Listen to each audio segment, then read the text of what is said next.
Hello बच्चों, let's see this question. Arrange the following elements in increasing order of their melting point. Melting point के increasing order में given elements को हमें arrange करना है. Vanadium, chromium, manganese and iron. चलिए इस question को सॉल्व करते हैं और सबसे पहले ये देखते हैं कि इस क्वेश्चन के लिए हमें किस की कॉन्सेप्ट की जरूरत है. अब देखो, इस क्वेश्चन में आपसे मेल्टिंग पॉइंट के बारे में पूछा गया है, तो आपको मेल्टिंग पॉइंट का ट्रेंड पता होना चाहिए ना, तभी तो आप इस क्वेश्चन को सॉल्व कर पाएंगे.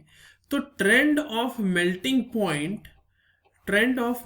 Point in D block elements, point for D block elements, तो ये हो जाएगा आपका की कॉन्सेप्ट. ठीक है, अब चलिए देखते हैं कि ट्रेंड होता कैसा है. क्योंकि हमारे पास यहाँ 3D सीरीज के एलिमेंट्स गिवन है, वेनेडियम, क्रोमियम, मैंगनीज और आयरन, तो उसके लिए ग्राफ प्लॉट करते हैं पहले, उसके बाद उसको एनालाइज करेंगे. यहाँ पे एक साइड पे मैं मेल्टिंग पॉइंट रख रहा हूँ, एक साइड पे मैं एटॉमिक नंबर रख रहा हूँ. जो ग्राफ आता है मेल्टिंग पॉइंट का with increasing atomic number, that graph looks like, let me change the colour of pen first. ये कुछ इस तरीके का ग्राफ दिखता है. There is a sudden dip there and then there is an increase and then a steady decrease and then again a sudden decrease over there. अब देखिए यहाँ पे कौन कौन से एलिमेंट होंगे उसको मैं यहाँ पे मेंशन कर देता हूँ. ये वाला जो पॉइंट है, this is for titanium, this is for vanadium, this is for chromium, this is for manganese Mn. Okay, then there is a sudden decrease for iron, then this is for cobalt, this is for nickel and this is for copper. ठीक है, अब देखिए ये रफली मैंने graph draw कर दिया यहाँ पे. अब इसको समझते हैं. जो मेल्टिंग पॉइंट का ऑर्डर है ना, अब आप इसको इस तरह से समझो, किसी अगर मेटल का आपके पास क्रिस्टल है, ठीक है, आपको उसको मेल्ट करना है. इसका मतलब कि उसके अंदर जो प्रेजेंट मेटालिक बॉन्ड है उसको हमें तोड़ना पड़ेगा. अब क्योंकि मेटालिक बॉन्ड जितना ज्यादा स्ट्रॉन्गर होगा, उसे हमें मेल्ट करने में उतनी ही ज्यादा एनर्जी देनी पड़ेगी. इसका मतलब उसका मेल्टिंग पॉइंट उतना ही ज्यादा होगा. और मेटालिक बॉन्ड किस चीज से इन्फ्लुएंस होता है? वो इन्फ्लुएंस होता है नंबर ऑफ जो अनपेयर्ड इलेक्ट्रॉन्स होते हैं ना इसके बाहर में एलिमेंट्स के, उससे. तो as the number of unpaired electron increases, देखिए यहां पे समझिए, अनपेयर्ड इलेक्ट्रॉन जैसे जैसे इंक्रीज करेंगे वैसे वैसे क्या होगा बच्चों, number of unpaired electron increase करने से मेटालिक बॉन्ड का स्ट्रेंथ इंक्रीज करेगा.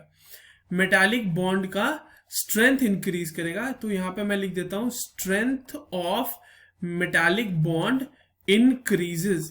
और जैसे जैसे मेटालिक बॉन्ड का स्ट्रेंथ इंक्रीज करेगा वैसे ही मेल्टिंग पॉइंट भी इंक्रीज करेगी. अब आप बोलोगे कि सर तो फिर ठीक है, टाइटेनियम से वेनेडियम गए, वेनेडियम से क्रोमियम गए, तो समझ में आ रहा है कि मेटालिक जो है, आप देख रहे हैं कि मेटालिक बॉन्ड स्ट्रॉन्गर होता जा रहा है क्योंकि अनपेयर्ड इलेक्ट्रॉन्स बढ़ते जाएंगे, डी में इलेक्ट्रॉन्स बेसिकली बढ़ते जाएंगे, है ना. तो इसीलिए सर ठीक है, समझ में आ रहा है कि मेल्टिंग पॉइंट बढ़ रहा है. But why there is a dip in manganese? Manganese के लिए ऐसा क्या हो जाता है? अब देखिए मैंगनीज में क्या होता है ना, मैंगनीज का ऐसा करते हैं, हम पहले कन्फिग्रेशन लिख लेते हैं. अगर आप मैंगनीज का कन्फिग्रेशन लिखोगे 25 मैंगनीज का, so the configuration of manganese is argon 3d5 4s2. ठीक है, मैंगनीज के केस में देखिए ये हाफ फील्ड ऑर्बिटल है, ये फुल फील्ड ऑर्बिटल है, तो ये बहुत ही ज्यादा स्टेबल हो जाते हैं. और स्टेबल होने की वजह से क्या होता है कि इनका पार्टिसिपेशन मेटालिक बॉन्डिंग में, इन इलेक्ट्रॉन्स का पार्टिसिपेशन मेटालिक बॉन्डिंग में कंपैरेटिवली कम हो जाता है. मेटालिक बॉन्डिंग में पार्टिसिपेशन से क्या मतलब है कि मेटल एटम अपने इलेक्ट्रॉन्स को कम डोनेट करते हैं फॉर मेटालिक बॉन्डिंग.